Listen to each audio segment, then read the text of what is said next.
আসসালামু আলাইকুম এভরিওয়ান, কেমন আছেন সবাই? যারা ইন্ডিয়ান নাগরিকরা আছেন যে বাংলাদেশে বিয়ে করেছেন, হাজবেন্ড বা ওয়াইফ যারাই হোক না কেন, তো যখন বাংলাদেশে আসবেন আপনারা টিএফ ভিসাতে, এটা টুরিস্ট ভিসার জন্য না, শুধুমাত্র টিএফ ভিসাতে যারা আসবেন, তো তারা প্রথমে বাংলাদেশে আসার 14 দিনের মধ্যে আপনাকে এফআরও রেজিস্ট্রেশন করতে হবে। এটা সিআইডি অফিস বা পুলিশ সুপারের কার্যালয়, যেখানে আছেন এসপি অফিস, এসআইবি অফিস, যে অফিসই হোক না কেন, সেখান থেকে আপনাকে 14 দিনের মাথায় একটা রেজিস্ট্রেশন করতে হবে। এটা যেমন আমরা ইন্ডিয়াতে গেলে এফআরও করি, ঠিক তেমনটাই বাংলাদেশে এটাকে এফআরওই বলে। তবে এটা করলে আপনার সেফটিটা কি হবে যে আপনি একজন বিদেশি নাগরিক বাংলাদেশে আসছেন, আর এটা আপনার পাসপোর্টে উল্লেখ করাই থাকবে যে 14 দিনের মাথায় আপনাকে রেজিস্ট্রেশন করতে হবে। আর এই রেজিস্ট্রেশন করার পরে আপনি যখন আবার ইন্ডিয়াতে ফিরে যাবেন, তার যেখানে রেজিস্ট্রেশনটা করছেন সেখানে গিয়ে আপনাকে বলতে হবে যে আমি 1 সপ্তাহের মধ্যে আমি বাংলাদেশ থেকে ইন্ডিয়াতে যাব। তো তখন তারা আপনাকে একটা এরকম পেপার দিবে, সেটা হচ্ছে অফিসারের সিগনেচার করা এরকম একটা পেপার দিয়ে দিবে।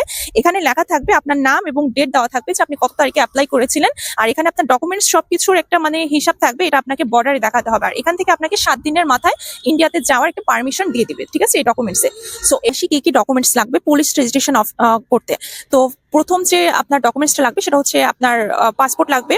পাসপোর্ট, তারপর আপনি যে বাংলাদেশে আসছেন সেটার ভিসা কপি, পাসপোর্ট কপি, আর আপনার ওয়াইফের পাসপোর্ট অথবা এনআইডি কপি লাগবে।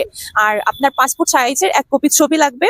আর লাগবে হচ্ছে আপনি যে বাংলাদেশে এসে যাদের বাড়িতে থাকবেন, আপনার শ্বশুর বাড়ি হোক বা আত্মীয় যাদের বাড়িতে থাকবেন না কেন, সেখানকার বিদ্যুৎ বিল, আপনাকে অ্যাড্রেস প্রুফটা অবশ্যই দিতে হবে।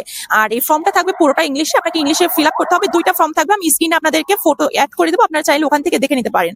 আর এটা করানোর পরে আপনাকে যখন 1 সপ্তাহ আগে আসবেন, আপনি যাওয়ার বাংলাদেশ ছাড়ার 1 সপ্তাহ আগে যখন আসবেন, তখন এরকম একটা ফর্ম দিবে, এখানে আপনার অফিসারের সিগনেচার করা থাকবে। এটা শুধু নিয়ে আপনি বর্ডারে যাবেন বা যখন ফ্লাইটে যাবেন, তখন আপনাকে ইমিগ্রেশন স্যারকে এটাকে দেখাতে হবে, এই পেপারটা। আর যদি আপনার এটা না করেন, এই রেজিস্ট্রেশনটা যদি না করেন, তাহলে আপনাকে মিনিমাম 5 থেকে 7,000 টাকা ফাইন দিতে হবে বর্ডারে। ওকে, সো যারা ইন্ডিয়ান নাগরিকরা আছেন যে টিএফ ভিসাতে, শুধুমাত্র টিএফ ভিসার জন্য প্রযোজ্য, যারা টিএফ ভিসাতে বাংলাদেশে আসবেন, ছেলে বা মেয়ে যারাই হোক না কেন, তারা এই রেজিস্ট্রেশনটা অবশ্যই করবেন। তাছাড়া আপনাদেরকে 5 থেকে 7,000 টাকা ফাইন দিতে হবে। আর এই রিলেটেড আপনারা কিভাবে রেজিস্ট্রেশনটা করবেন, কোথায় গিয়ে করবেন, এবং অনেকে আছেন যারা আমি কিভাবে X1 ভিসা পেলাম ইন্ডিয়ার, যেহেতু আমার ইন্ডিয়ার শ্বশুর বাড়ি, তো কিভাবে X1 ভিসা পেলাম, কি কি ডকুমেন্টস লাগবে, এই রিলেটেড অনেক কমেন্টস করতেছেন, অনেক মেসেজ করতেছেন। সো এরকম একটা শর্ট ভিডিও বানাবো আমি আপনাদের জন্য। আপনারা প্লিজ অবশ্যই পেজটা ফলো করে রাখবেন, অনেক আপডেট দেওয়া থাকবে, অনেক আপডেট করবো এই রিলেটেড, ভিসা রিলেটেড, এবং ইন্ডিয়ার এখন কি অবস্থা, মানি এক্সচেঞ্জ, কত টাকা কত রুপি দিচ্ছে, সবকিছু নিয়ে ভিডিও থাকবে। শুধুমাত্র পেজটা ফলো করে দেবেন।